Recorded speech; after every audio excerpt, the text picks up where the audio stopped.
آج ہم جو بھی ہیں رسول خدا کی وجہ سے ہیں، مسلمان ہیں رسول کی وجہ سے، نماز پڑھتے ہیں رسول کی وجہ سے، سجدے کرتے ہیں رسول کی وجہ سے۔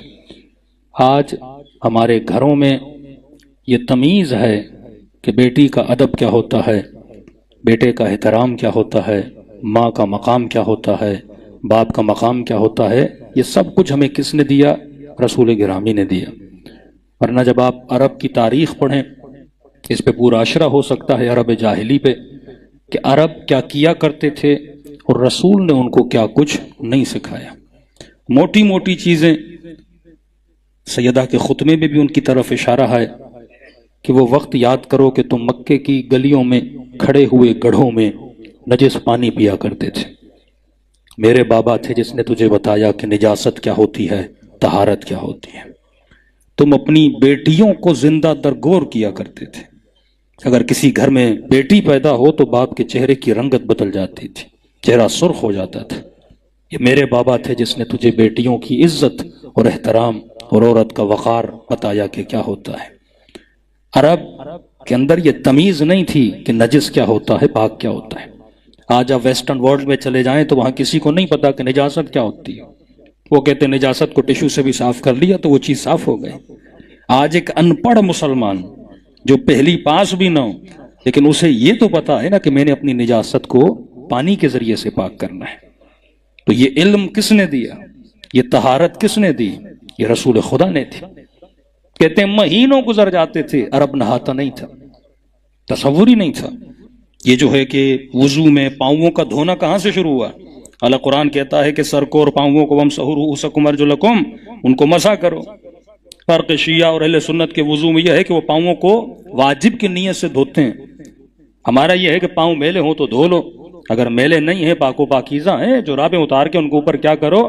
مسح کرو۔ کیوں؟ واقعا نبی نے عربوں کو حکم دیا تھا، کیونکہ ان کو عادت نہیں تھی جوتے اتارنے کی۔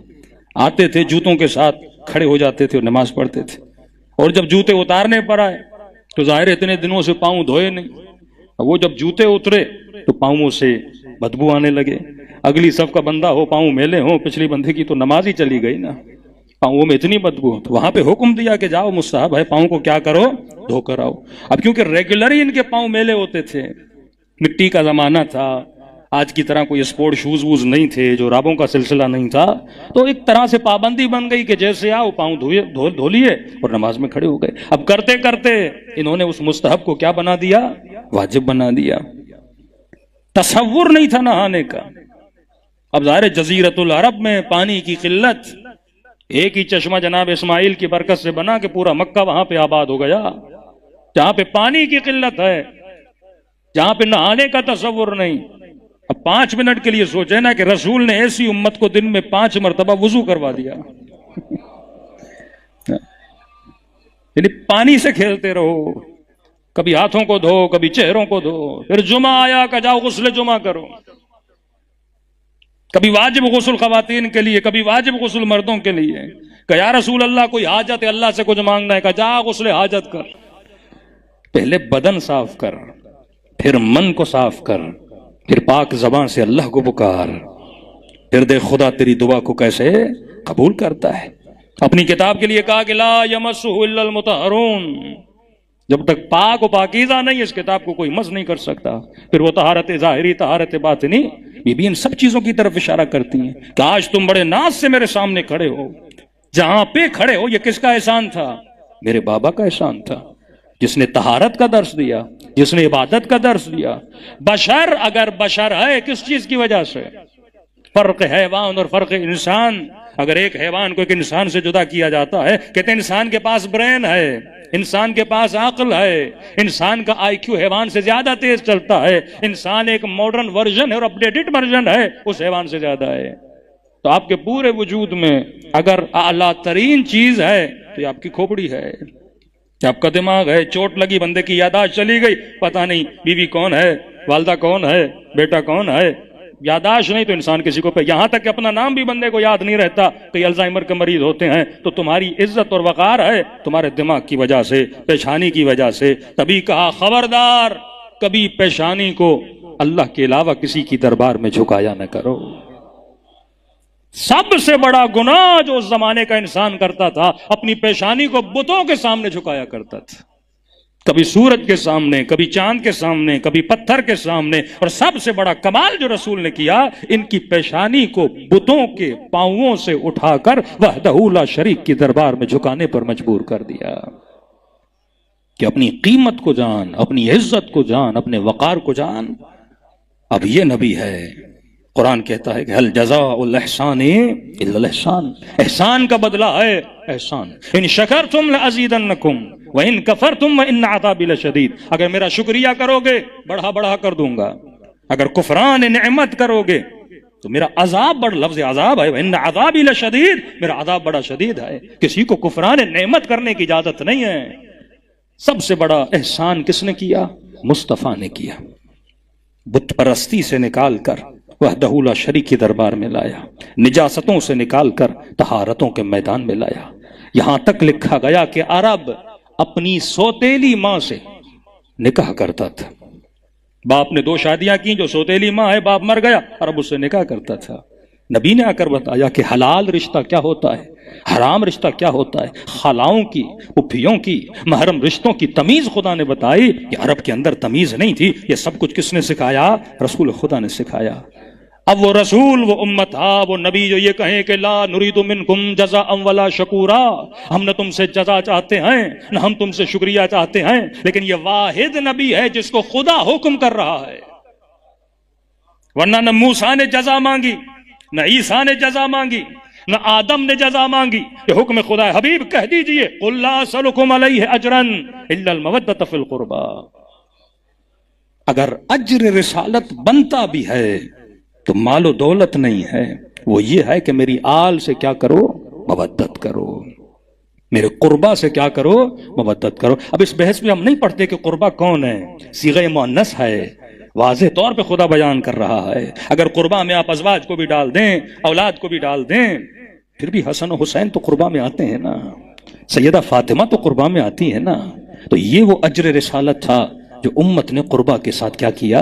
ادا کیا۔ میں نے کہا زندگی کا ہدف اور مقصد، یونیورسٹی تو آپ ویسے پڑھ رہے ہیں، بچے تو خاتون ویسے پال رہی ہے، جاب تو آپ نے ویسے ہی کرنی ہے، لیکن اگر اینک ولایت لگا کے اپنی زندگی کے کاموں کو کرو گے کہ وما خلقت الجن والانس الا لیعبدون، ہدف خلقت ایک ہے، تم نے وہی مقصد پہ چلنا ہے جو مقصد انبیاء کا مقصد ہے۔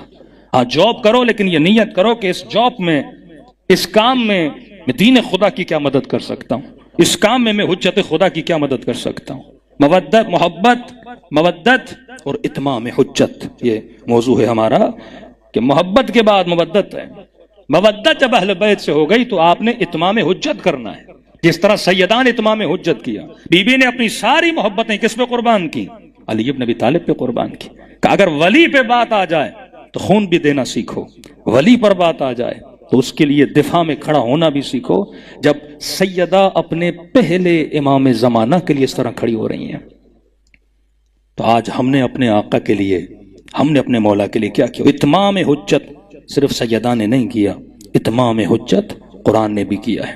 سورہ نور قرآن کا بہترین، ہر سورہ نور ہے، لیکن جس سورہ کا نام ہی نور ہو وہ تو نور علی نور ہے۔ اس سورہ میں خدا، کل میں نے کہا تھا کہ 2 چیزوں کے ذریعے اتمام حجت ہوتا ہے۔ آج ذرا غور سے سنیے گا، اس مجلس میں کئی ایسے مطالب ہیں جو انشاءاللہ آپ کی زندگی میں کام آئیں گے۔ 2 چیزیں اتمام حجت کرتی ہیں۔ اتمام حجت یا علم کے ذریعے ہوتا ہے یا نور کے ذریعے ہوتا ہے۔ مثلا 2 مومنوں میں اختلاف ہو گیا، آپ نے علمی طریقے سے دلائل دیے کہ میں نے کہا کہ مثلا مولا علی کی شجاعت تواتر موضوع ہے، یعنی کوئی وہ اہل سنت کسی بھی مکتب سے ہو، وہ اہل حدیث ہو، وہ بریلوی ہو، وہ کسی بھی مکتب سے ہو، کوئی موضوع کے اعتبار سے اختلاف نہیں ہے کہ علی بن ابی طالب بہادر نہیں تھے۔ ہر بندہ مانتا ہے کہ علی سے بڑا کوئی بہادر نہیں تھا، وہ خیبر ہو، وہ خندق ہو، یعنی موضوعیت کے اعتبار سے علی بہادر ہیں۔ لیکن علی بن ابی طالب کے علاوہ اگر کسی کو لایا جائے، بھئی فلاں بندہ بھی بہادر تھا، تو ہو سکتا ہے مجمع سے کوئی کھڑا ہو جائے اور جنگ احد کا واقعہ پورا پڑھ دے۔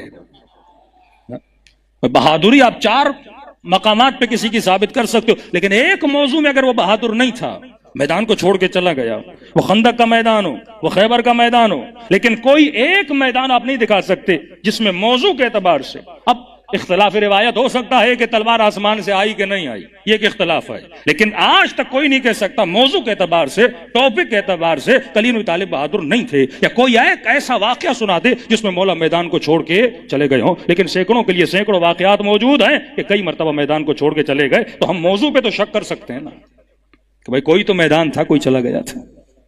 پہلی دعوت جب رسول نے دی، حالانکہ مولا علی بن ابی طالب کی ایج کتنی تھی، اس وقت بھی علی کھڑے ہوئے، یا رسول اللہ میں آپ کی مدد کرنے کے لیے تیار ہوں۔ جب عامر بلا رہا تھا کہ محمد ہے کوئی بہادر بھیج اپنے مقابلے میں اس کا مقابلہ کروں گا، اس وقت نبی نے 3 بار بلایا کہ کون ہے جس بدبخت کا منہ بند کرے۔ سارے تو موجود تھے، لیکن بار بار کون کھڑے ہو رہے تھے؟ علی بن ابی طالب، یا رسول اللہ میں جانے کے لیے تیار ہوں۔ تو یہ تواتر موضوع ہے، کوئی سنی، کوئی وہابی، کوئی اہل حدیث انکار نہیں کر سکتا کہ علی بن ابی طالب موضوع کے اعتبار سے کیا تھے؟ بہادر تھے۔ اسی طرح عصمت سیدہ، طہارت سیدہ، علم سیدہ، موضوع کے اعتبار سے مدینے کا کوئی شخص یہ نہیں بول سکتا کہ سیدہ عالمہ نہیں تھی، سیدہ زاہدہ نہیں تھی، سیدہ احکام کو جانتی نہیں تھی۔ ارے جو رسالت کے دربار میں بڑی ہوتی ہو، اس کو کوئی فقہ اہل بیت کیسے سکھا سکتا ہے؟ اس سے کوئی احکام کیسے بتا سکتا ہے؟ تو موضوع کے اعتبار سے سیدہ کے بارے میں کوئی شک نہیں تھا کہ یہ عالمہ ہیں، یہ زاہدہ ہیں۔ ایک مسئلہ فقہی بتا دیجئے جس میں خدا نخواستہ علیاذ باللہ سیدہ سے کوئی غلطی نکالی جائے، تو موضوع کے اعتبار سے کوئی شک نہیں ہے۔ ایک حجت علمی ہے۔ واقع مباحلہ میں رسول حجت کو تمام کرتے ہیں، پہلے علمی مناظرہ ہوتا ہے، دلائل دیتے ہیں، لیکن جب ایک بندہ ضد پہ آ جائے، کوئی راستہ نہیں ہوتا، پھر نبی دوسری حجت تمام کرتے ہیں کہ آؤ میدان میں کھڑے ہو جاتے ہیں، اگر حق میرے ساتھ ہے یا حق تیرے ساتھ ہے، ہم دونوں میں سے اگر کوئی جھوٹ بول رہا ہے اس پہ اللہ کی کیا ہوگی؟ لعنت ہوگی۔ اور وہاں پر بھی ثابت ہوا، سارے نجران کے مسیحی واقع مباحلہ میں نہیں آئے، کیونکہ وہاں پہ ان کو 5 چہرے ایسے نظر آئے جو موضوع کے اعتبار سے ثابت تھا، انہوں نے زندگی میں کبھی جھوٹ نہیں بولا۔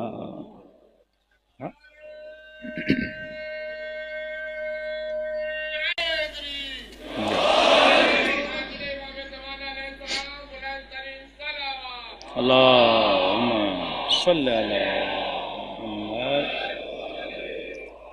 وعجل فرجہم۔ اب پروردگار عالم پر بھی لازم ہے کہ وہ اپنے بندوں پر حجت کو کیا کرے؟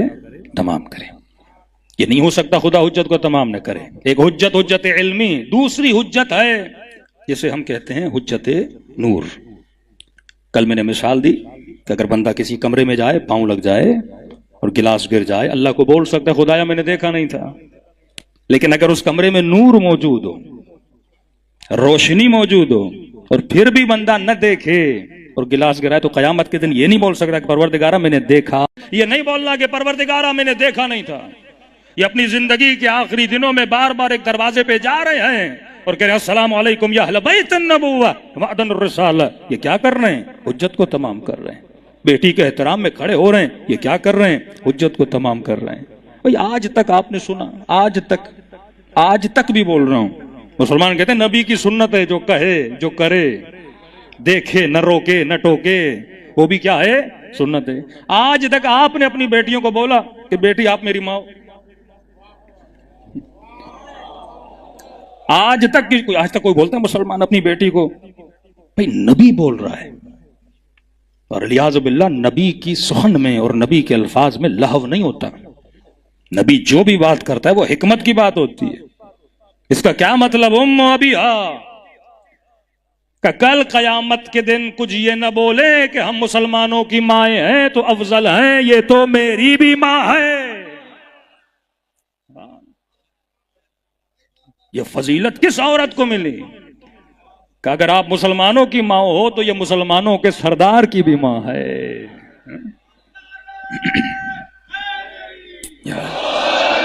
اس سے بڑا مقام تو کسی عورت کو نہیں ملا نا، جو مصطفیٰ کی ماں کا مقام پائے۔ بھائی ایک تو ماں ہے سببی، جس نے پیدا کیا، وہ تو پیدا کیا ماں بن گئی، وہ بھی ایک مقام ہے، لیکن جو سببی نہیں ہے بیٹی ہے، لیکن نبی کہے کہ یہ میری کیا ہے؟ ماں ہے۔ تو امت کو ایک درس دینا چاہتے ہیں، بات بتانا چاہتے ہیں۔ برترین جو حجت ہوتی ہے علم سے بھی زیادہ، وہ حجت نور ہوتی ہے، دکھایا جائے، بتایا جائے۔ اللہ کہتے ہیں اللہ نور السماوات والارض، خدا زمین اور آسمانوں کا کیا ہے؟ نور ہے۔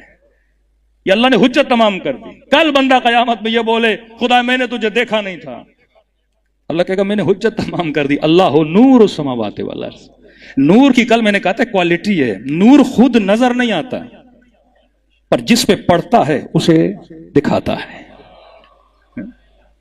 اس وقت نہ آپ میں نور ہے نہ مجھ میں نور ہے۔ تو کہتے ہیں شیعہ علماء نورانی ہوتے ہیں، کوئی نورانی نہیں ہوتا۔ یہ اور باتیں سنیوں کو لگتے ہیں، چہرے کا اچھا ہونا اور ہے، نورانی ہونا اور ہے۔ آپ یہ بول سکتے ہیں کہ شیعہ علماء کے چہرے بنسبت دوسروں کے تھوڑے خوبصورت ہوتے ہیں، اس میں بھی اگر کسی کا چہرہ بدصورت بن رہا ہے تو قصور اس کا اپنا ہے۔ اگر مونچھیں رسول جیسی رکھی جاتی، داڑھی رسول جیسی رکھی جاتی تو بندہ ویسے ہی کیا لگتا ہے؟ اچھا لگتا ہے۔ بندہ خود اپنا چہرہ بگاڑ رہا ہے تو سارے اللہ کے بندے ہیں، اب شیعہ سنی کی تو بات ہے ہی نہیں۔ پھر تو پتہ نہیں ہالی ووڈ کے اور پتہ نہیں کس کس کے ایکٹر آپ کو بہت زیادہ خوبصورت نظر آئیں گے۔ تو نہ سفیدی خوبصورتی ہوتی ہے، خوبصورتی ہو سکتی ہے، نورانیت نہیں ہو سکتی۔ نورانیت ایک اور چیز ہے۔ نور کا مطلب کیا ہے؟ ابھی آپ کو نور نظر نہیں آ رہا، میں آپ کو نظر آ رہا ہوں، آپ مجھے نظر آ رہے ہیں۔ آپ اپنی وجہ سے نظر آ رہے ہیں یا نور کی وجہ سے نظر آ رہے ہیں؟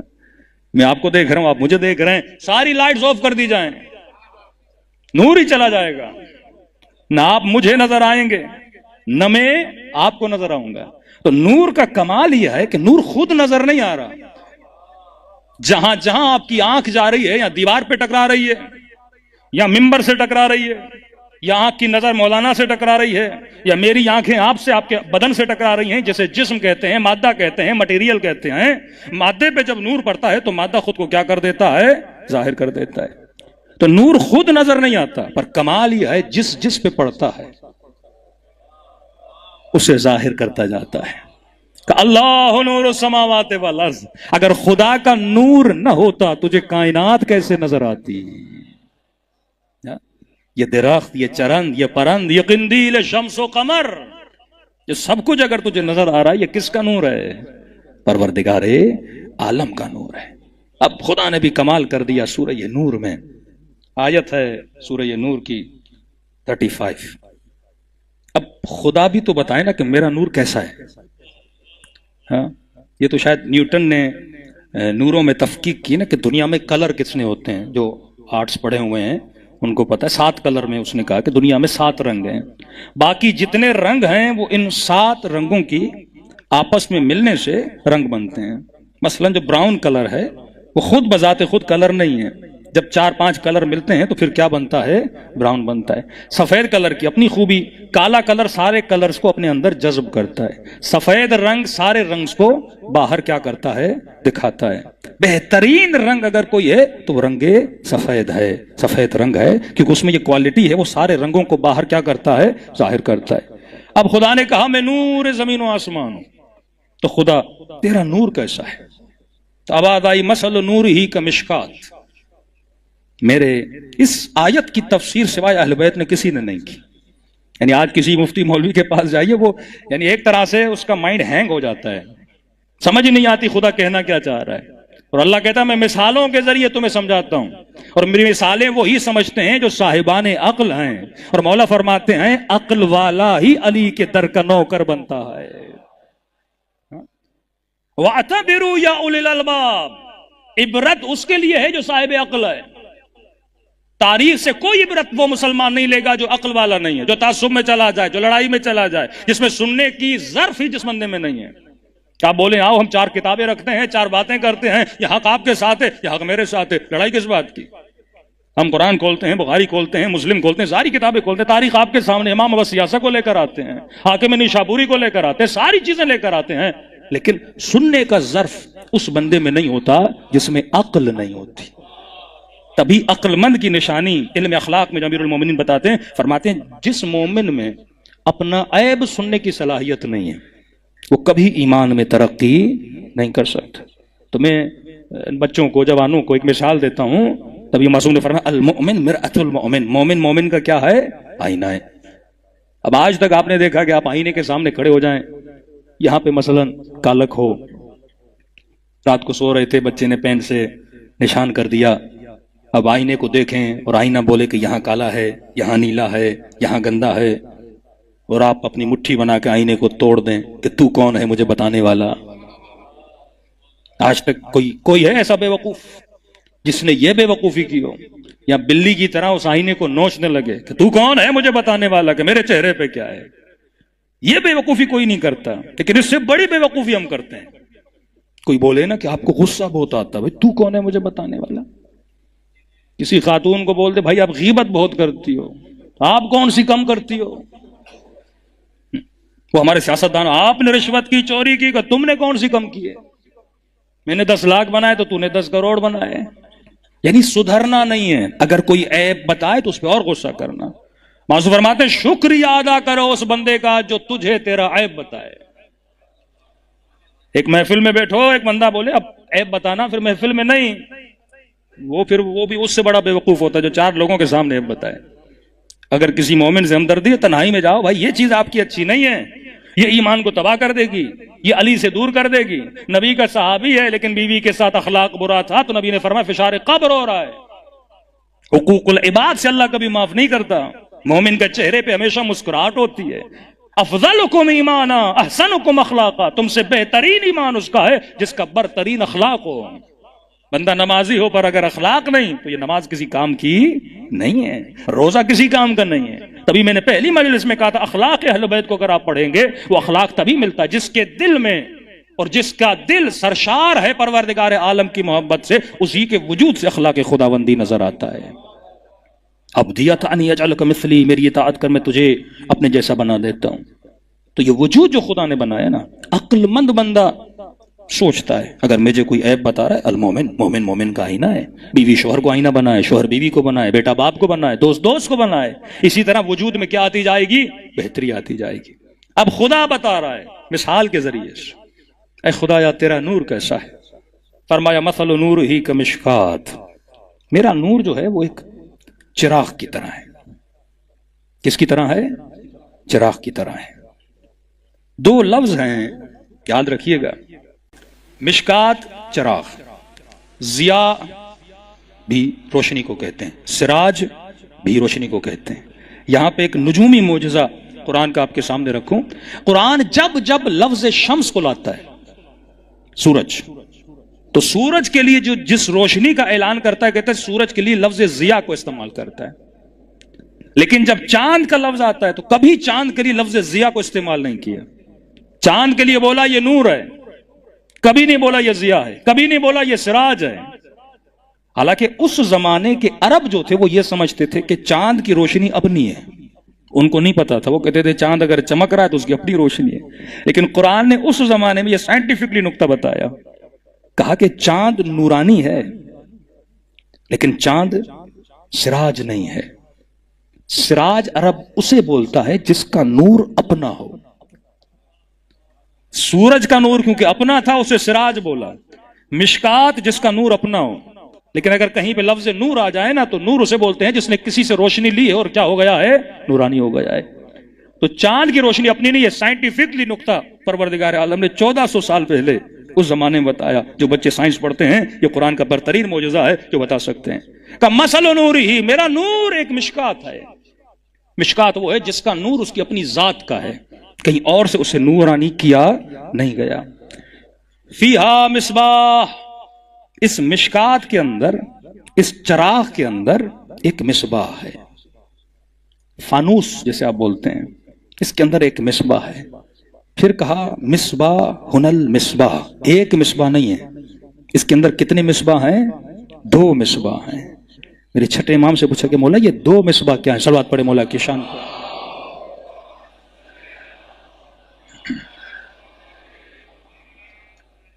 فرمایا کہ مشکات فیہ مصباح المصباح، 2 مصباح ہیں، فی زجاجۃ، یہ 2 مصباح کس کے اندر ہیں؟ لالٹین کا تصور کیجئے، اس کے اندر 2 روشنیاں ہوں اور لالٹین کے باہر کیا ہوتا ہے؟ شیشہ ہوتا ہے۔ شیشہ کیوں لگایا جاتا ہے؟ وہ شیشہ ان 2 نوروں کو کیا کرتا ہے؟ باہر نور کو پھیلاتا ہے. یہ شیشے کا کمال ہے. اس چراغ کی مثال ہے. اس چراغ کے اندر دو مصباح ہے اور وہ مصباح ایک زجاجہ کے اندر ہیں. زجاجہ شیشے کو بولتے ہیں. فانوس کا جو شیشہ ہوتا ہے اس کے اندر ہے. میرے امام فرماتے ہیں مولا یہ دو مصباح کیا ہیں؟ یہ مشکات کیا ہے؟ فرمایا مشکات سے مراد ہماری دادی زہرا ہے. زہرا کسے بولتے ہیں؟ جو چیز نورانی ہو نا، جو نور کو ظاہر کرے نا، کہ ہماری دادی زہرا ہے. کہ مولا یہ دو مصباح کیا ہیں؟ مصباح المصباح. کا پہلا مصباح حسن ہے، دوسرے مصباح حسین ابن علی ہیں. جب دو مصباح ملتے ہیں تو مصباحین بنتے ہیں. جب حسن و حسین ملتے ہیں تو حسنین بنتے ہیں. اب آئیے رب دیجئے نبی کے حدیثوں سے قرآن کو. جب تک حدیث سے نہیں ملاؤ گے سمجھ یہ قرآن عبرت ہے. یہ صاحبان عقل کے لیے اشارے دے رہا ہے، مثالیں دے رہا ہے. فرمایا ان الحسین مصباح الہدی. حسین مصباح ہے کس چیز کا؟ ہدایت کا. وسفینۃ النجات. مصباح بھی ہے، ہدایت بھی ہے، کشتی بھی ہے. نتیجہ یہ ہے کہ یہ تجھے نجات دلائے گا. مصباح روشنی، روشنی میں ہدایت ملتی ہے. مطلب حسین خود کشتی کو چلانے والے بھی ہیں، حسین خود راہ دکھانے والے بھی ہیں، اور حسین خود جنت تک پہنچانے والے بھی ہیں. تینوں چیزیں ہیں. ایک مرتبہ کشتی ہے پر نور نہیں. آپ کشتی میں سوار ہیں، کوئی روشنی نہیں، پتہ نہیں شرق کی طرف جانا ہے غرب کی طرف جانا ہے. لیکن اگر حسین کی کشتی میں سوار ہوگے تجھے پتا ہے جانا کہاں ہے. اب یہاں دو سوار ملیں گے، کچھ وہ جو خلافت کی کشتی پر ہیں، کچھ وہ جو امامت کی کشتی پر ہیں. خلافت کی کشتی بھی بڑی اچھی ہے لیکن سوال یہ اس میں مصباح ہے کہ نہیں. مصباح کا مطلب روشنی بھی ہے نا. آپ گاڑی پر بیٹھے ہیں، دھوپ اندھیرا ہے، گاڑی کے ہیڈ لائٹس کام نہیں کر رہے ہیں تو آپ کو پتا نہیں راستہ کہاں جانا ہے. تو حسین مصباح بھی ہیں، یعنی روشنی بھی رکھتے ہیں، کشتی بھی ہیں، اور وسیلہ نجات بھی ہیں.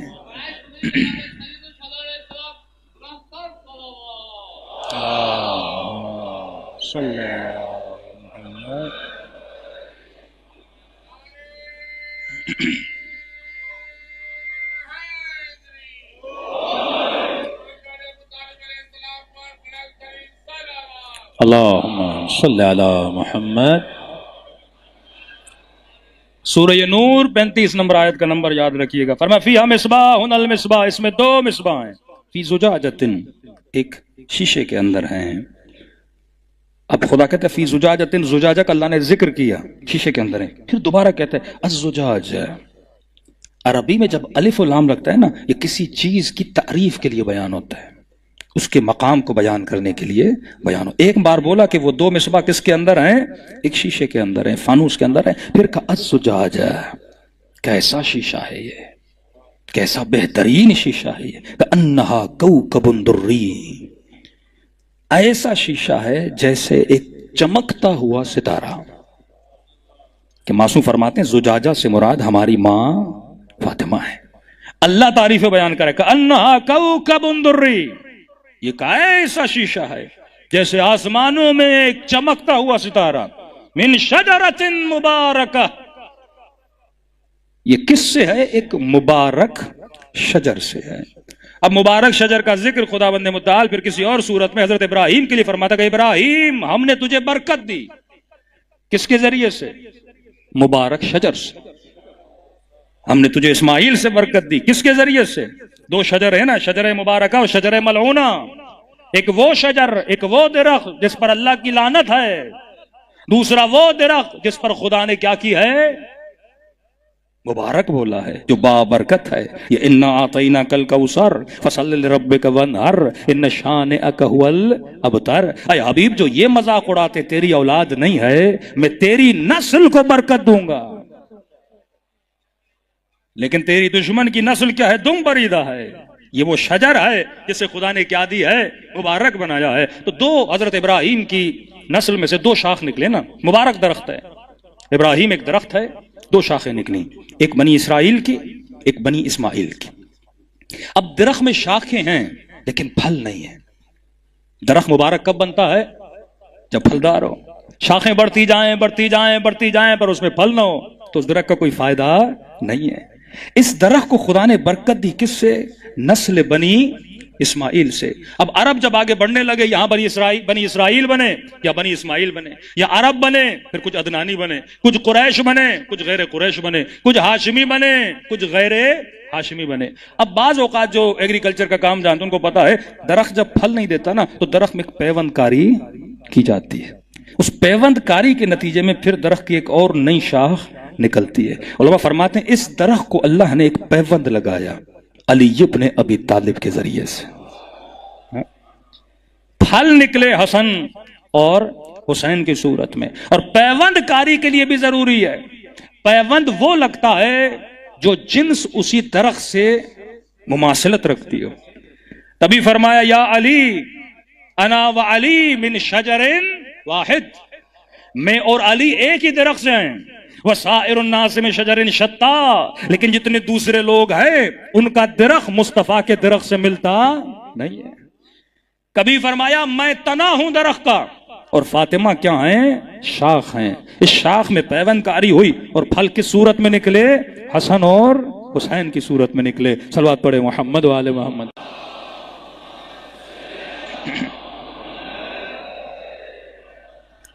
اب یہاں پہ بہترین اللہ اتنے اشارے دے رہا ہے، اگر معصوم کی روایات سے ملاتے جائیں، فرمایا ایک شجر ہے مبارک ہے، وہی حضرت ابراہیم قرآن بول چکا کہ یہ شجر مبارکہ ہے۔ نسل کون سی ہے؟ اسماعیل کی ہے۔ اسحاق کی نسل میں بھی انبیاء آئے، بعض یہ اختلاف حضرت اسحاق کو بھی اللہ نے امامت نصیب کی، لیکن وہ شجر وہیں پہ رک گیا۔ یہ وہ شجر ہے جو مہدی کی صورت میں آج تک آپ کو کیا آ رہا ہے؟ بنیاد کون ہے؟ سیدہ فاطمہ۔ بنیاد کون ہے؟ بی بی ہیں۔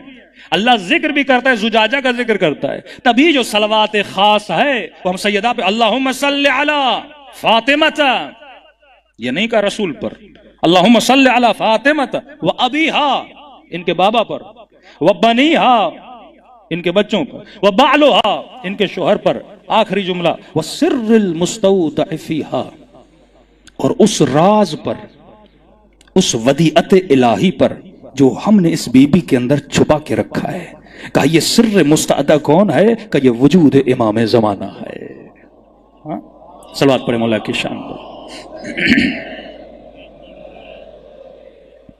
وسر المستودع فیہا، اور جناب نرجس خاتون کا جب زیارت نامہ پڑھیں گے اس بی بی کے لیے بھی یہی ہے کہ یہ سر مستعدہ کہاں سے ہے؟ یہ بھی نرجس خاتون سے ہے، لیکن بنیا کون ہے؟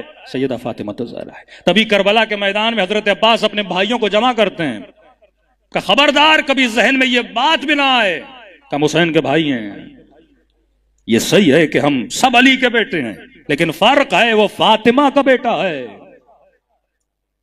ہم بی بی کی کنیز کے بیٹے ہیں۔ اصل جو شناخت مل رہی ہے وہ کس کے ذریعے مل رہی ہے؟ سیدہ کے۔ جسے آپ سید بولتے ہیں، سید کسے بولتے ہیں؟ طرفین والا ہو نا، جس کی نسبت سیدہ سے۔ امامت کس کی نسل میں؟ مولا علی کے بیٹے اور بھی ہے، لیکن انہیں امامت نہیں ملتی۔ امامت کسے مل رہی ہے؟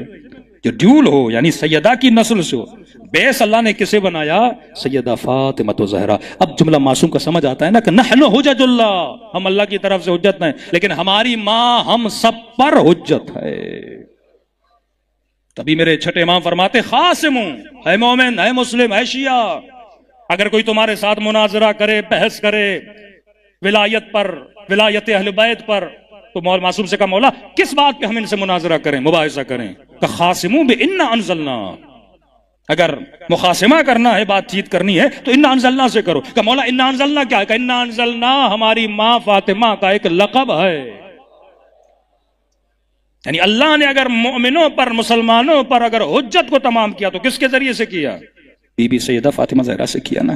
علی کے گھر پہ حملہ ہو کوئی بول سکتا ہے؟ حسنین علی کے بیٹے تھے، مولا علی کو اگر ہاتھوں میں رسیاں باندھ کر علی کو لے گئے، نبی کا داماد تھا، لیکن بات جب سیدہ پہ آتی ہے نا، یہ تو نبی کی بیٹی ہے نا، یہاں پہ حجت کو کیا کیا جاتا ہے؟ تمام کیا جاتا ہے۔ اب خدا کے رسول جا کہ انہا کوکب دری یوقد من شجرۃ مبارکہ، یہ شجرہ مبارکہ ہے زیتونیہ۔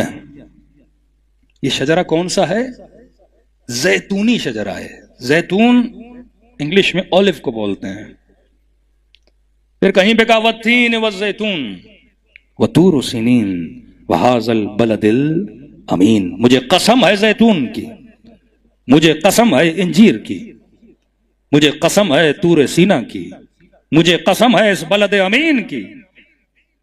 میں نے کئی سال پہلے مجلسوں میں کہا تھا، میں نے کہا اگر آپ سے کوئی قرضہ لے اور آپ اسے بولیں کہ بھائی قرضہ واپس کرو گے، وہ بولے ہاں دے دوں گا، اور آپ بولیں قسم اٹھا مجھے تیری باتوں پہ یقین نہیں، اور وہ کہے مجھے قسم ہے آلو کی۔ یہ قرآن ہے، اس میں نظم ہے، اس میں ضبط ہے، یہ کتاب اعجاز ہے، اس کا ایک جملہ بغیر دلیل کے نہیں ہے۔ بھائی آج تک آپ سے کسی نے آپ کو قسم امرود کی، میں آپ کے پیسے دے دوں گا، اللہ قسم کھا رہا ہے، اعقل العاقلین احسن الخالقین، بہترین مثالیں دینے والا، کہہ رہے قسم اولیو کی، قسم انجیر کی۔ چلو بلد امین تو سمجھ میں آتا ہے، طور سینا تو سمجھ میں آتا ہے، یہ انجیر کیا ہے، یہ زیتون کیا ہے؟ اب رجوع کرو گے نا اہل بیت کے پاس۔ امام نے فرمایا زیتون سے مراد حسین ہے، تین سے مراد حسن ہے، اور یہاں پہ کیا کہا؟ یہ شجرہ ہے، یوقد، وقد عربی کا لفظ ہے۔ عرب اگر روشنی کو جانتے تھے نا، وہ آگ سے جانتے تھے۔ اب اس زمانے میں بلب تو تھا نہیں، ہاں؟ عرب اگر روشنی جانتے تھے وہ کہتے تھے روشنی ہوتی آگ میں نا، آگ ہی جلتی تھی، روشنی ہوتی تھی۔ وقد کہتے ہیں کسی بھڑکتی ہوئی چیز کو، جلتی ہوئی چیز کو۔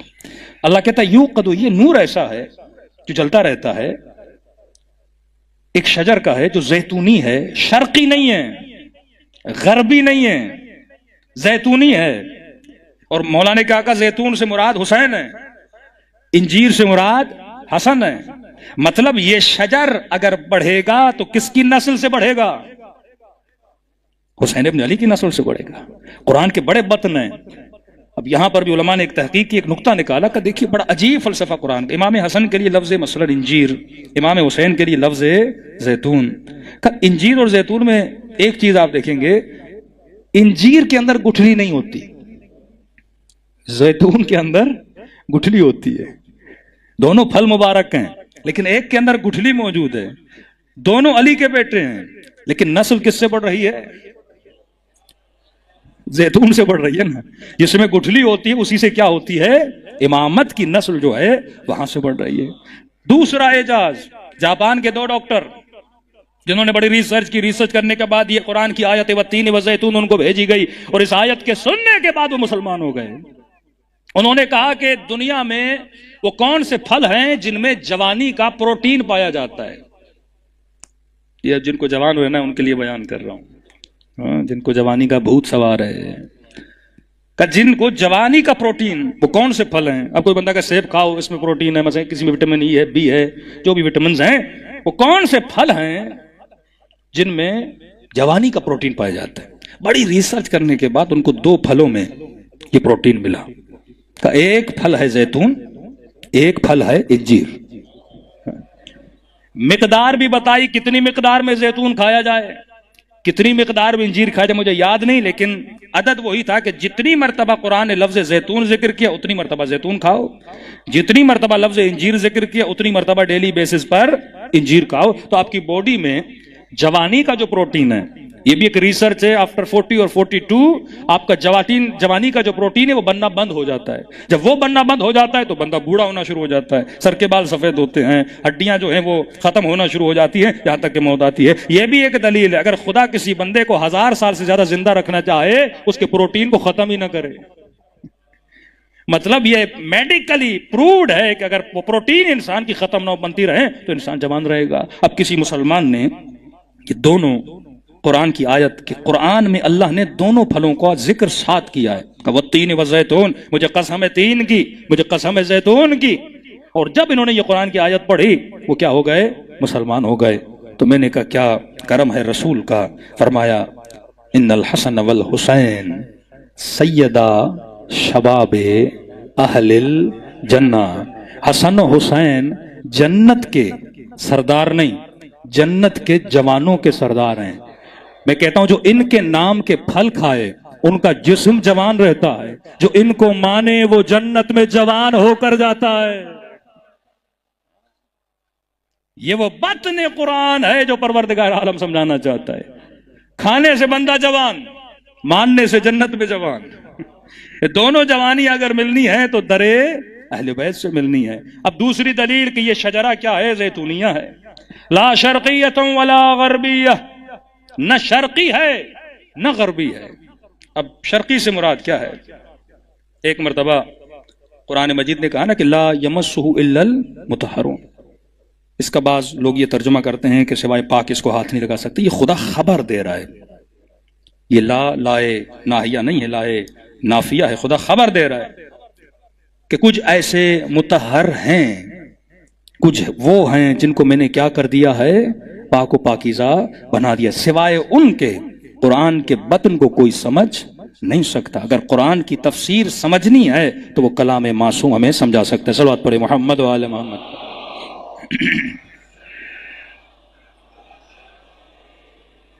بس مختصر کروں اب مکان شرقی اور مکان غربی. حضرت مریم خدا نے کہا من اہلہا مکانا شرقیہ.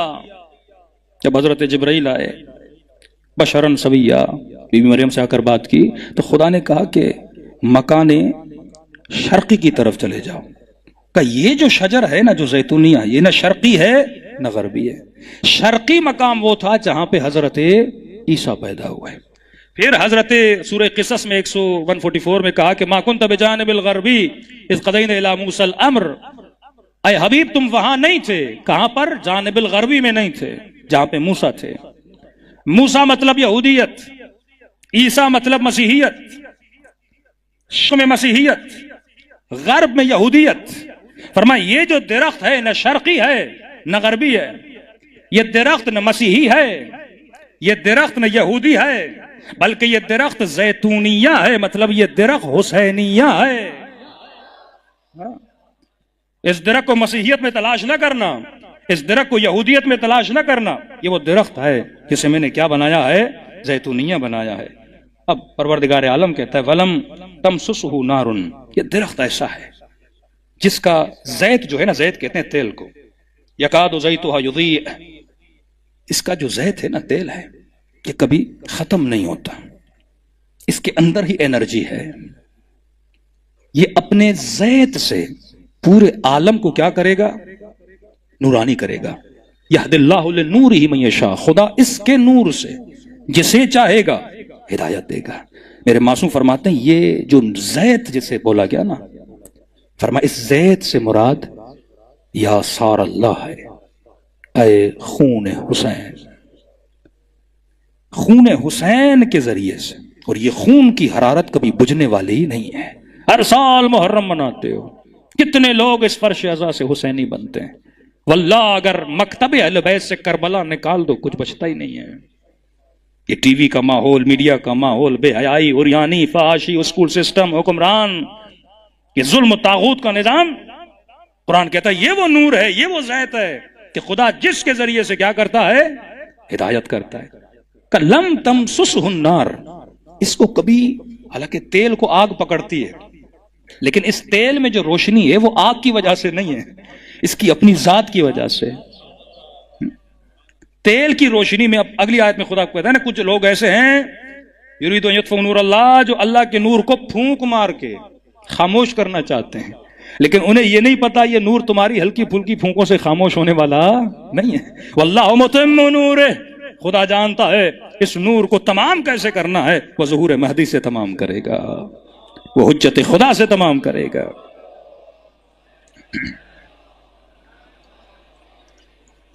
جسے چاہتا ہے خدا ہدایت دیتا ہے. اب یہ خون امام حسین ہے جس کے ذریعے سے آج پوری کائنات میں کیا مل رہی ہے؟ ہدایت مل. اگر کربلا نہ ہوتی تو ہم کیا کرتے؟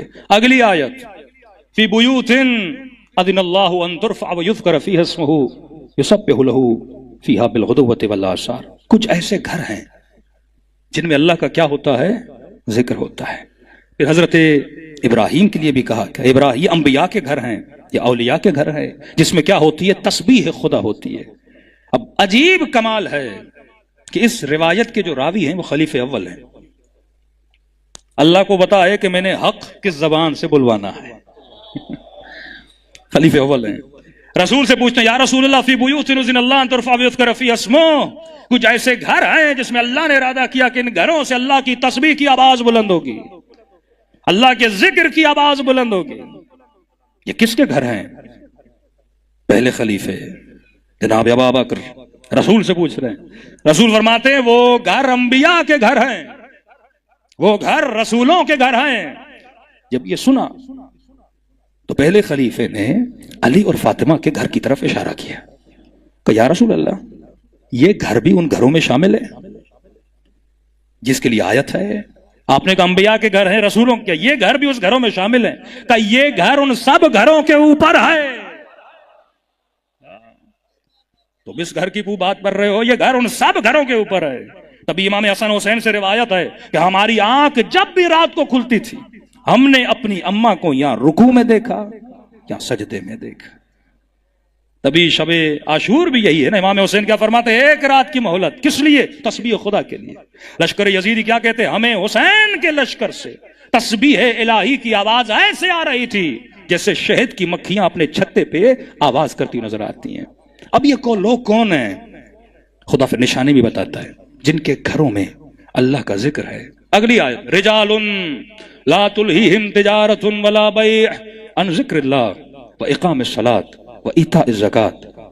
یہ وہ ہیں، یہ وہ مرد ہیں، وہ لوگ ہیں جن کو تجارت، بزنس، دنیا داری اللہ کے ذکر سے غافل نہیں کرتی۔ یہ وہ ہیں جن کو تجارت، خرید و فروخت اللہ کے ذکر سے غافل نہیں کرتی۔ یہاں پہ یہ آیت تھی، 4-5 سوروں کے بعد آتا ہے سورہ جمعہ، وَإِذَا رَأَوُا التِّجَارَةَ أَوْ لَهْوًا انفضوا الیک وترکوک قائما۔ شان نزول، رسول جمعہ پڑھا رہے تھے، کچھ تاجروں کے قافلے شہر میں پہنچے، نبی کا جمعہ چل رہا ہے، اور جب تجارت پہنچے تو انہوں نے اپنے سامان کھولا، بستے کھولے اور بولی لگنا شروع ہو گئی، مال سستا بک رہا ہے۔ نبی کے جمعے میں جتنے لوگ تھے سارے چلے گئے خرید و فروخت کے لیے، اور مسجد میں 4 یا 6 لوگ باقی رہے۔ اللہ نے پہلے ذکر کیا کچھ لوگ ایسے ہیں، پہلے تو بتایا یہ کن کے گھر ہیں، پھر کر کے بتایا کہ وہ لوگ کون ہیں جو تجارت کے پیچھے جاتے ہیں، اور وہ لوگ کون ہیں جو مسجد میں اللہ کا ذکر کرتے ہوئے نظر آتے ہیں۔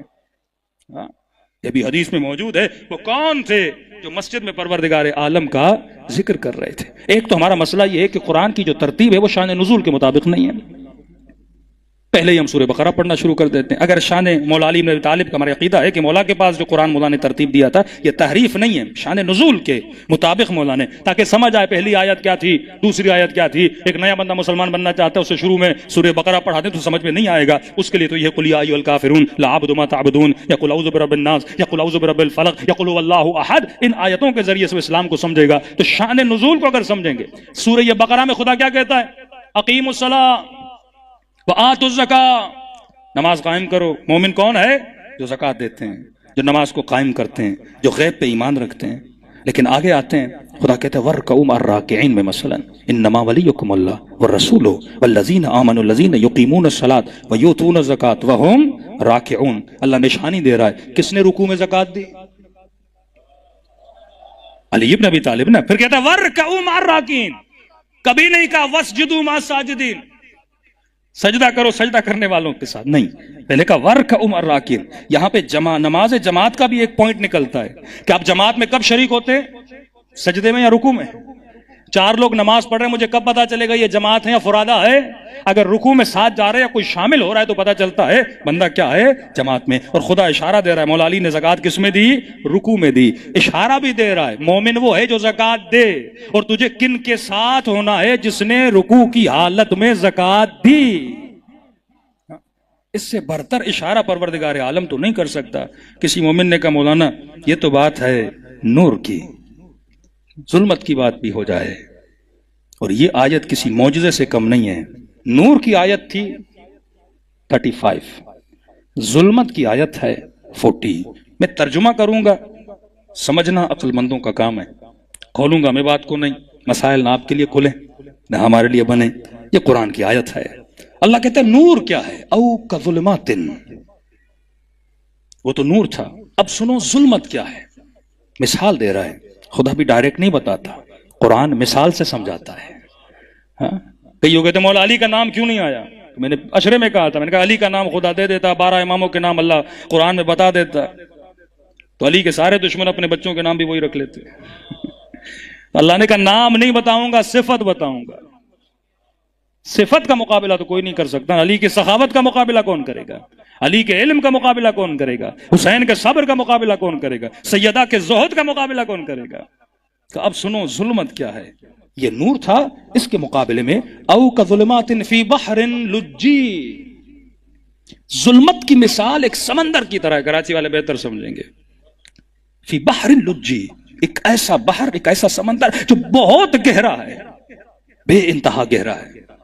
یغشاہ موج، ایک تو گہرا ہے، دوسرا اندھیرے میں ہے، ظلمت میں ہے۔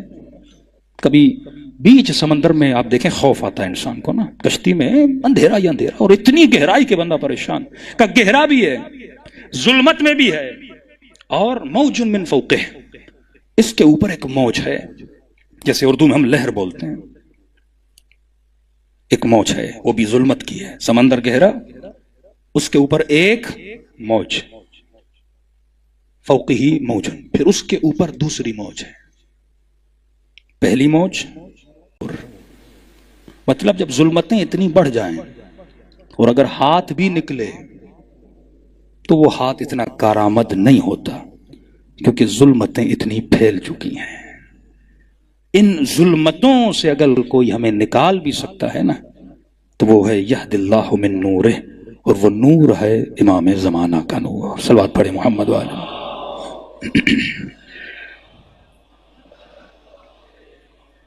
پھر اگلی آیتوں میں ہے کہ لوگ چاہتے یریدو ان یطفئوا، اللہ کے نور کو مٹا دیں، لیکن واللہ متم نورہ، خدا اس نور کو تمام کرتا ہے۔ یہ شجرہ جو شجرہ طیبہ ہے ہمیشہ باقی رہتا ہے۔ قرآن نے صراحتاً اہل بیت کے فضائل کو بیان کیا۔ یہ فضائل نہیں، یہ بندوں پہ حجت کو تمام کر رہا ہے۔ ہمارے مسلمانوں کا کتنا مطالعہ ہے بنی اسرائیل کے بارے میں؟ نہیں ہے۔ جو ظلم ہارون پر ہوا موسیٰ کے جانے کے بعد، وہ آپ پڑھیے تاریخ یہود میں، گھر میں بند کر دیا، حضرت ہارون کو مارا پیٹا، بلاتے رہے آئے نہیں، اور فرمایا کہ یا علی انت منی بمنزلت ہارون من موسیٰ، علی تم میرے لیے ایسے ہو جیسے موسیٰ کے لیے ہارون تھا۔ الا انہ لا نبی بعدی، لیکن فرق یہ ہے کہ میرے بعد کوئی نبی نہیں ہے۔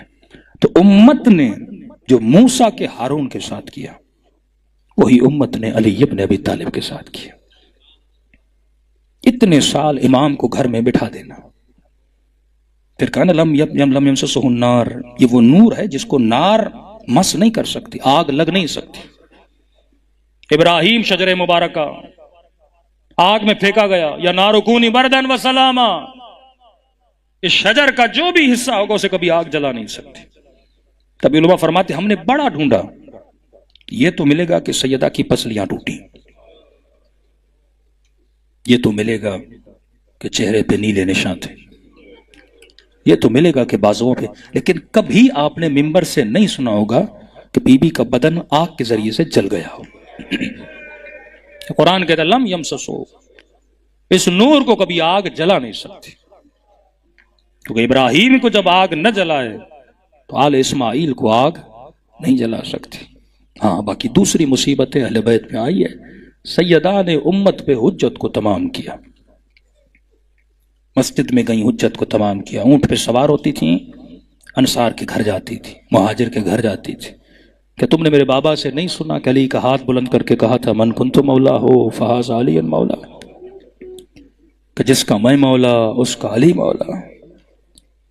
تاریخ لکھتی ہے جواب دینا تو دور ہے، بی بی کھڑی رہتی تھی، کوئی دروازہ تک نہیں کھولتا تھا۔ یہ عالم تھا مدینے کا۔ یہ واقعہ میں دعائے کمیل میں زیادہ پڑھتا ہوں کہ دو بھائی تھے، ایک بھائی بڑا نیک تھا، ایک بھائی گنہگار تھا۔ تو نیک بھائی بار بار گنہگار کو کہتا ہے کہ کب تک گناہ کرے گا، توبہ کر، مرنا ہے، علی والا ہے۔ سنتا نہیں تھا۔ ایک دن اللہ نے ہدایت دی، آیا بھائی کے پاس کہ بھائی میں نے زندگی میں بڑے گناہ کیے، اب سمجھ نہیں آ رہی اللہ بخشے گا کہ نہیں۔ کب ارحم الراحمین، کہاں جاؤں، کہاں جا کے توبہ کروں؟ کہ قرآن کی آیت ہے میرے نبی کے در پہ آؤ. کہ مدینہ تو بہت دور ہے، ایران کے رہنے والے تھے. کہ کوئی بات نہیں، اولنا محمد اوسطنا محمد، یہ سب ایک ہی نور ہے. مشہد چلو امام رضا کے پاس. کہتے قافلہ چلا، ابھی نیشاپور سے گزرے تھے، اس کے بھائی کی طبیعت خراب ہو گئی، لمبا سفر، پرانا زمانہ. نیک دعا کرتا رہا، پروردگارا یہاں تک آیا ہے، زندگی دینا. امام کے دربار میں جا کے توبہ مانگے، اللہ کو واسطہ دے امام رضا کا. یہ بھی رو رہا تھا، پتہ نہیں زندگی مہلت دے کہ نہ دے، میں بڑا گنہگار ہوں. کہتے جیسے مشہد پہنچے اسی دن اس کا انتقال ہو گیا. نہ حرم امام نصیب ہوا، نہ ذریعہ امام نصیب ہوئی. بھائی بڑا رویا، غسل دیا، کفن دیا، دفن کیا. کہتے 2-3 دن کے بعد خواب دیکھا، یہی میرا گنہگار بھائی، لیکن خواب میں کیا دیکھتا ہوں؟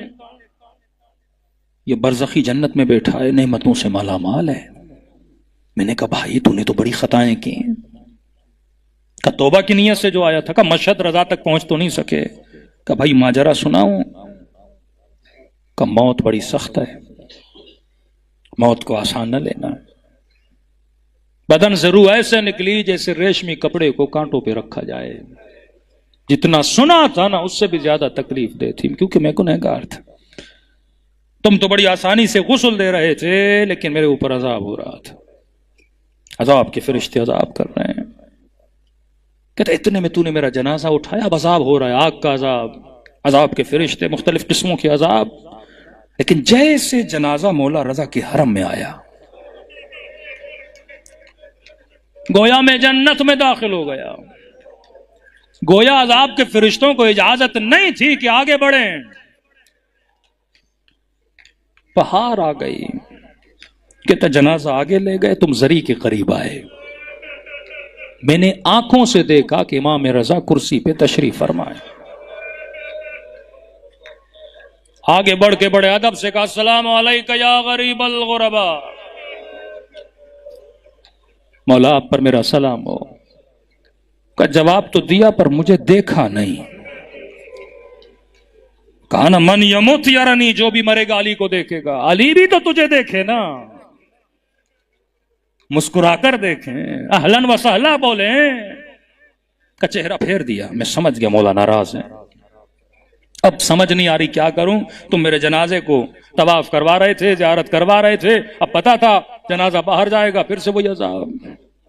کہتا اب جرت نہیں ہو رہی آگے بڑھوں. ایک سفید ریش نورانی چہرے والا بزرگ کھڑا تھا.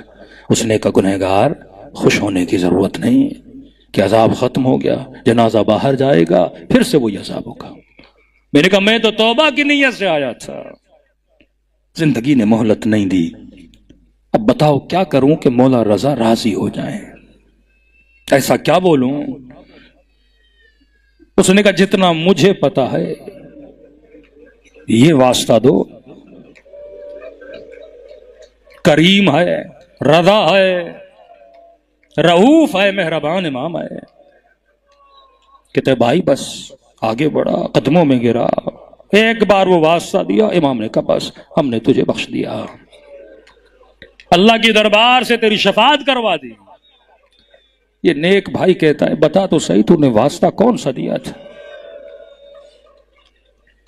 یہ نیک کہتا ہے میں سوچ رہا تھا شاید حسین کا واسطہ دیا ہو، شاید سکینہ کے زخمی رخساروں کا واسطہ دیا ہو، شاید حسین کے علی اکبر کا واسطہ دیا ہو، شاید بی بی زینب کی چادر کا واسطہ دیا ہو، شاید عباس کے کٹے ہوئے بازوؤں کا واسطہ دیا ہو، شاید قاسم کی لاش کے ٹکڑوں کا واسطہ دیا ہو. یہ سوچ رہا تھا. میں نے کہا بھائی بتا تو نے کون سا واسطہ دیا؟ کہ مولا کے قدموں میں گرا، ایک ہی واسطہ دیا. مولا واسطہ ہے ٹوٹی ہوئی پسلیوں کا.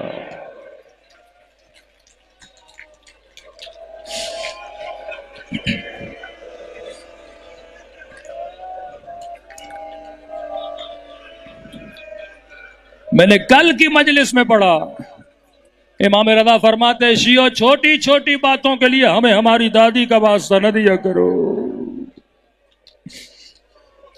ہر مصیبت برداشت کر لیتے پر دادی زہرا کی مصیبت برداشت نہیں ہوتی. مجھے بھی جرت نہیں ہوتی اہل بیت کو یہ واسطہ دیا جائے. لیکن میں خدا کو حسین کی یتیمی کا واسطہ دیتا ہوں، دلوں کو کربلا لے کر چلے۔ یہ محفل محفل نور ہے۔ میری سیدہ کے جملے ہیں کہ جب میرے حسین کا نام آتا ہے اور تم روتے ہو، تم سب کے سروں کے پیچھے میں کھڑی ہو جاتی ہوں اور تمہارے لیے دعا کرتی ہوں، اے خدا یہ میرے حسین پہ رو رہا ہے۔ کچھ وہ تھے جنہوں نے میرے حسین کو مارا تھا،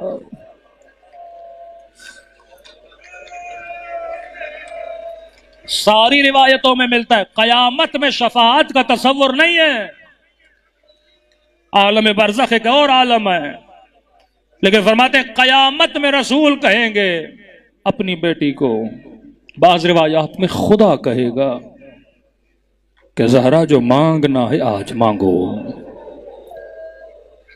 روایات میں بی بی ایک ناقہ پہ آئیں گی، بڑا حسین ناقہ، ہماریوں میں حجابوں میں، قدرت کی آواز آئے گی، اپنے سروں کو جھکا لو، اپنی نگاہوں کو جھکا لو، مصطفیٰ کی بیٹی فاطمہ آ رہی ہے۔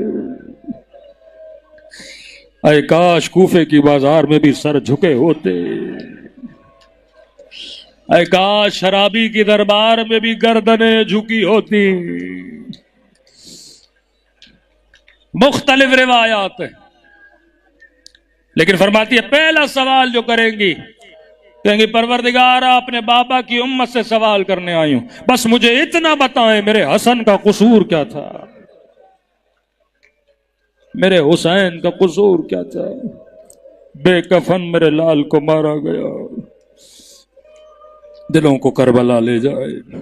سلام کریں حسین مولا کی یتیمی پر۔ السلام علی الحسین وعلی علی ابن وعلی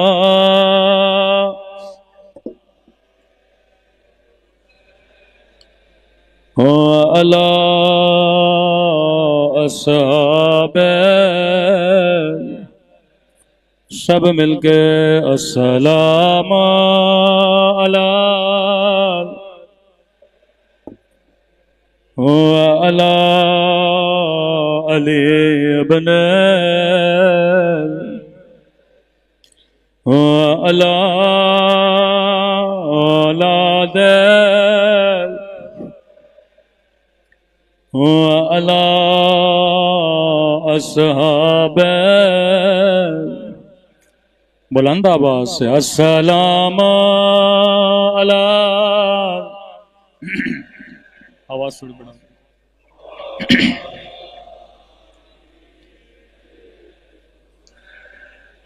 وعلی اولاد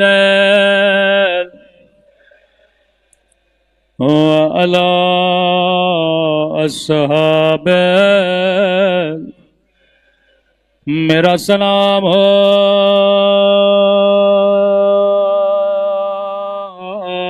زینب کے یتیم پہ،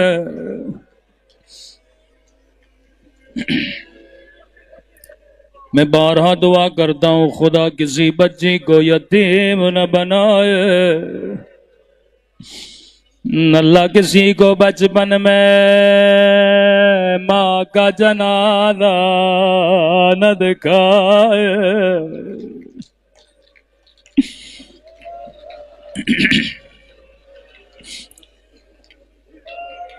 فرماتے ہیں کئی دنوں کے بعد بلال جب مدینے میں آئے، بلال نے کیا دیکھا، سیدہ کے در پہ آگ لگی ہے، دروازے پہ دستک دے، فضا باہر آئے، بلال نے کہا فضا اس در پہ آ داغ کس نے لگائے؟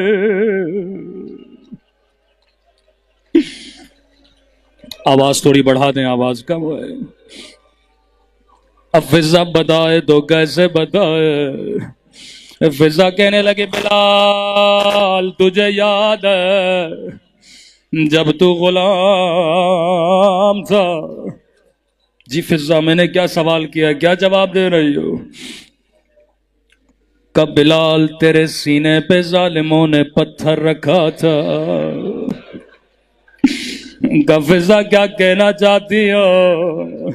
کہ بلال تیرے سینے کی پسلیاں ٹوٹے تھے۔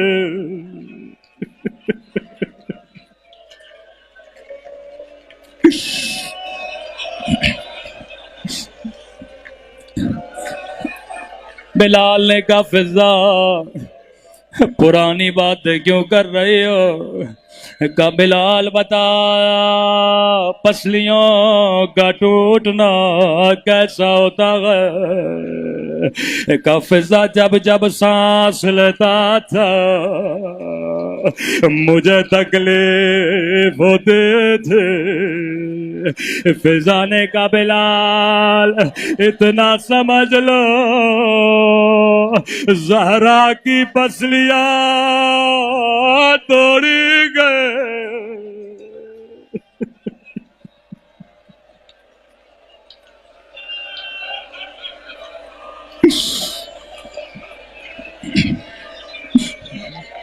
میں قربان۔ بلال نے کہا جلدی کرو میرا سلام سیدہ تک پہنچا دو۔ بی بی مصلی پہ بیٹھی تھی۔ فضا نے کہا بی بی بلال آیا ہے۔ جیسے بلال کا نام سنا سیدہ کو بابا کی یاد آ گئے۔ کہ فضا بلال کو کہو مجھے بابا کی اذان سنا دے۔ بڑی مدتیں گزر گئے میں نے بلال کی اذان نہیں سنی۔ کہ بلال سیدہ کی خواہش ہے اذان دو۔ کہ نبی کے بعد میں نے اذان دینا چھوڑ دی، لیکن اگر نبی کی بیٹی کہے میں اذان دینے کے لیے تیار ہوں۔ بلال میں تیرے ادب پہ قربان۔ ایک مرتبہ کہا تو نے بی بی کو نہ کہا، او کئی گھنٹے دربار میں کھڑی رہے۔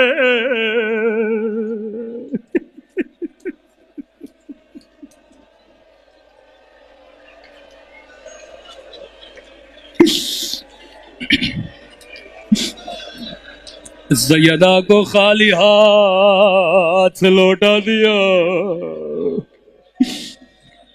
روتی ہوئی آنکھوں سے بلال مسجد میں گئے۔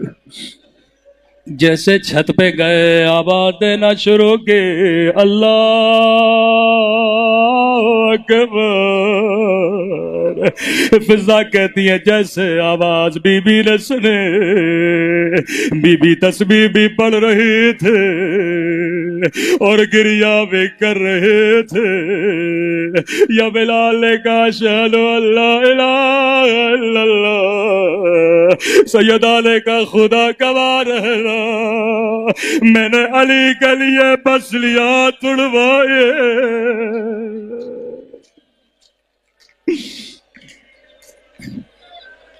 یا سیدہ کے گریے میں اضافہ ہوا، لیکن فضا کہتی ہے جیسے بلال نے یہ آواز دے اشہد ان محمد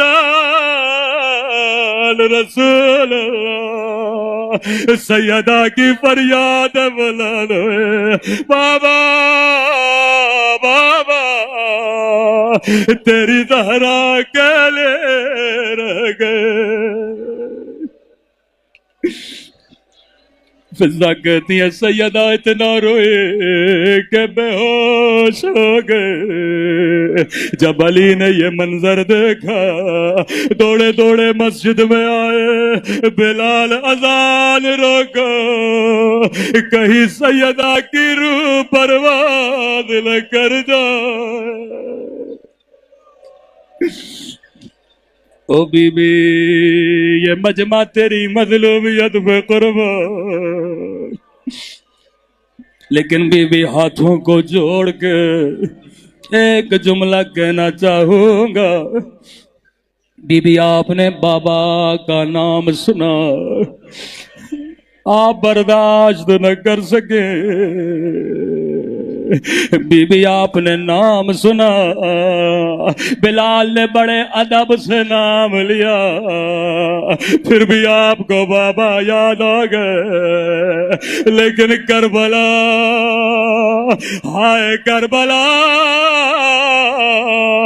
ایک 4 سالہ بچی ظالم نے نام نہیں لیا.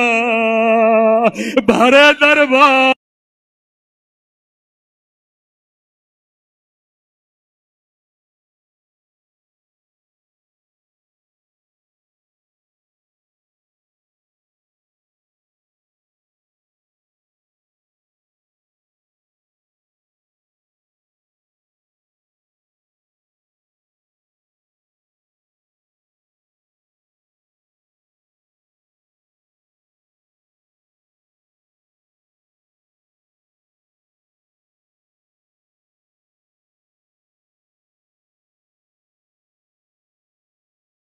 فریاد بلند انا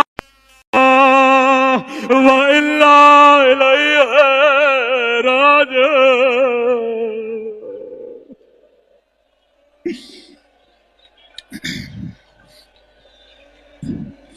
الا لعنت اللہ علی القوم الظالمین. اے خدا تجھے سیدہ کی یتیمی کا واسطہ تجھے سکینہ کی یتیمی کا واسطہ ہم سب کے صغیرہ کبیرہ گناہ معاف فرما. قبر کی پہلی رات حسین کی شفاعت نصیب فرما. ان آنکھوں کو امام زمانہ کی زیارت نصیب فرما. ربنا